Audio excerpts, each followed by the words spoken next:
ठेका भरला जावा, म्हणजे अधिक अक्षराने ठेका जरूर भरावा, परंतु ठेका भरीच्या नावाखाली ठेक्याची अक्षरे त्यातून शोधून काढण्याची जबाबदारी दुसरी होऊ नये.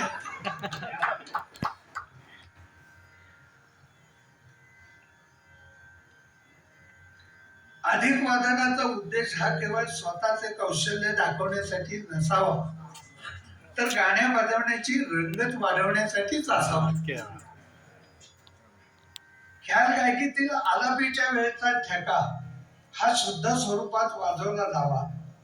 शुद्ध ठेका वाजवता न येणे यासाठी ठेकाभरीचा आधार घेतला जाऊ नये.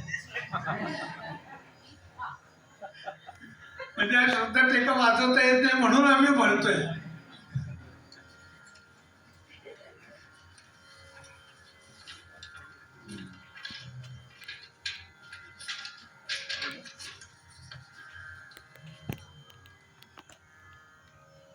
आलापीच्या वेळी शुद्ध ठेका न धरता ठेकाभरी करून आपण आलापीची रंगत वाढवतो आहोत असा गैरसमज तबला वादकाने करून घेण्याची गरज नाही.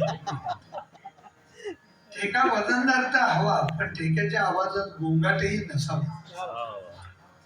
विलंबित एकतालातील तीरकीर्तन ही एक मात्रा असून त्यातील अक्षरांचे वजन हे कमी कमी होत, म्हणजे तीर नाही तर ती र ती ट धीर, म्हणजे तीरकीर्तन 4 मात्रा वाजवण्याचा भास होतोय. तसं होता का म्हणे.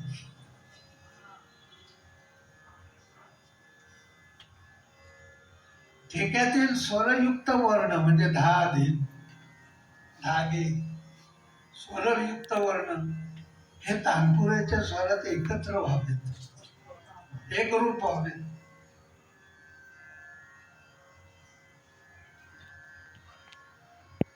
उत्तम जुळवलेल्या सुरेल तानपुऱ्याच्या